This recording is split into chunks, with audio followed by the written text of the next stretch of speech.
محمد سليبان تبيع وحنا قرانك ديوردها ugu hortagay meydka marxuumka wasiirka wasaaradda warfaafinta Mustafa Sheekh Cali Duxulow wasiir ku-xigeenka wasaaradda Cabdullaahi Colaad Rooble ehelada marxuumka suxufiyiin bahda fanaaniinta iyo abwaaniinta Soomaaliyeed ee ku sugan magaalada Muqdisho markii la soo dejiyay meydka marxuum Maxamed Saleebaan Tubeec kadib waxa loo soo qaaday akademiyada ciidamada booliiska ee General Kaahiye halkaas oo marxuumka aas qaran loogu sameeyay salaadii janaasadana lagula tukaday waxaana ka soo qayb galay aaska ra'iisul wasaaraha Jamhuuriyadda Federaalka ah ee Soomaaliya Mudane Cabdiweli Sheekh Axmed Maxamed xubno ka tirsan labada gole ee dawladda saraakiisha ciidamada qalabka sida qaarkood fanaaniin abwaaniin ehelada marxuumka iyo dad kale oo Soomaaliyeed oo taageero u ahaa Allah xariiste Maxamed Saleebaan Tubeec waxaana lagu aasay xabaalaha dugsiga tababarka ciidanka booliiska ee General Kaahiye ehelada boqorkii codka fanaankii qaran Allah u naxariiste Maxamed Saleebaan Tubeec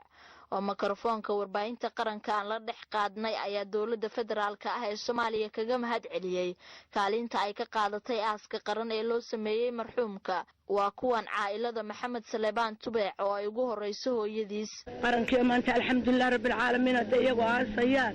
oo u yimaadeen oo si wanaagsan loo aasay alxamdulillah rabbil caalamiin ilaahay waan ugu shukriye nabigiisa maxamed alla gacanta u galiyo aniga waxa la yiraahdaa Hodan Xasan Xaydar waxaan ahay marwadi Maxamed Saleebaan Tubeec wax kale sheega ma qaanay tani waa mid aan sugayno kulligeen ilaahay naxariis jannada uga bariyaa ilaahay naxariis jannada uga bariyaa waxay dhaleen iyo wuxuu dhalay waa 39 qof ay aaska maanta loo sameeyay ka waran aaska waa aas qaran oo wanaagsan oo Soomaalinimo oo daaynu sugaynay Maxamed Saleebaan wuu gutay waajibkiisii weeyaan dawladda Soomaaliyeedna cid lama dhigin alxamdulillah rabbil caalamiin iyagana waanu mahadnaqaynaa Soomaaliya waanu mahadnaqayaa aabahay Allah u naxariisto aas wanaagsan ma noo dhacay aasqana fiican baan helnay dawladda Soomaaliyeed aad baan soo dhaweysay ilaahay waxaan ka baryaynaa qabyahay ka qabuujiyo ilaahay nabigiisa Maxamed ha naftiisa nabigiisa Maxamed aanay suwaayay saasaan ilaahay ka baryaynaa aas wanaagsan oo noo helay inta afka Soomaaliga ku hadasho meel kasta ay caalamka ay ka joogto maanta aabahay umay kala harin hadday noqoto dawlad hadday noqoto mid yar hadduu noqdo mid weyn yacni wax aan soo koobi karo oo adduunka aan ku soo koobi karo maaha qaasatan dawladda Soomaaliyeed waa u mahad celinayaa waxaan leeyahay boqolkiiba boqol waa mahadsantiin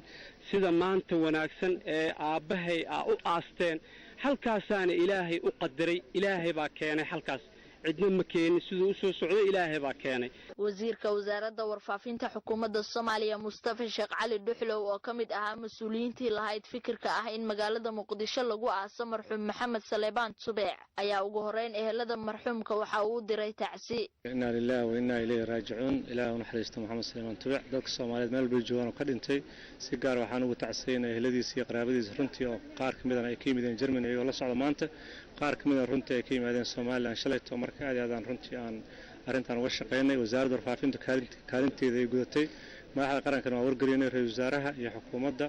guddoonka baarlamaanka iyo baarlamaanka saraakiisha qaranka waxaan isku afgaranay Maxamed Saleebaan Tubeec in loo aaso sida uu mudnaa runtii waxaan dhihi karaa waa loo aasay waxaan dhihi karaa ummadda Soomaaliyeed wuxuu u yahay tusaale qof kasta oo muwaadin waajibaadka lagu leeyahay gutana sidaas loo aasi doonaa wax kasta oo mudan yahay insha Allah taala waan heli doonaa wasiir ku-xigeenka wasaaradda diinta iyo waqaafta xukuumadda Soomaaliya Yuusuf Xayle Jimcaale oo kamid ahaa xubnaha golaha wasiirada ee maanta ka qayb galay aaskii qaran ee loo sameeyay fanaankii boqorka codka ay Soomaalida u taqaanay Maxamed Saleebaan Tubeec ayaa ummadda Soomaaliyeed iyo ehelada marxuumka tacsi u diray anoo ku hadlaya magaca wasaaradda arrimaha diinta iyo waqaafta waxaan leenahay Allahu naxariisto ummadda Soomaaliyeedna samir iimaan Allah ka siiyo fanaaniinta Soomaaliyeed samir iimaan Allah ka siiyo ahalkiisa iyo qaraabadiisa samir iimaan Allah ka siiyo jannada firdawsna Allah ka waraabiyo ra'iisul wasaaraha Jamhuuriyadda Federaalka ah ee Soomaaliya Mudane Cabdiweli Sheekh Axmed Maxamed ayaa tilmaamay in aaska maanta loo sameeyay Maxamed Saleebaan Tubeec uu ka turjumayo sida loo jecel yahay halyeeyga dalkiisa iyo dadkiisa u halgama kulankan maanta aaska ah ee Soomaalida oo dhan isugu timid wuxuu tilmaan u yahay sida qofka Soomaaliya dalkiisa u halgama aan loo ilaabayn oo loo ixtiraami doono oo loo xusbayn doono taasu innagoo dhan waxay noo noqon kartaa runtii tilmaan iyo tusaale in qarannimada iyo magaca Soomaaliyeed quweyntiisa aynu u wada istaagno oo aynu ku dayanno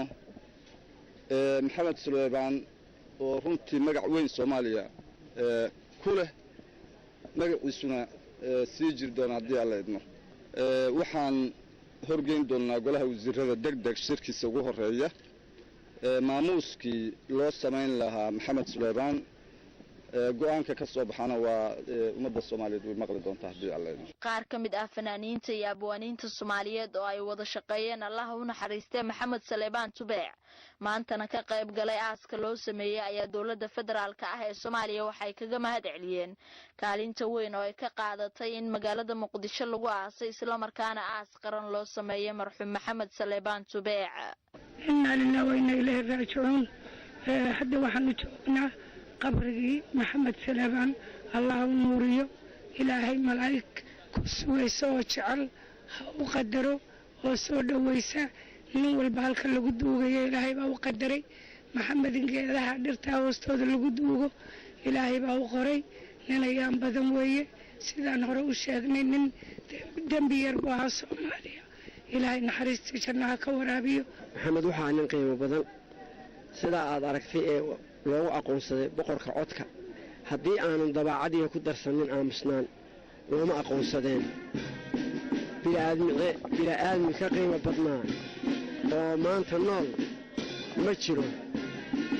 waxaanad ka garataa qarankiisiibaa aasaya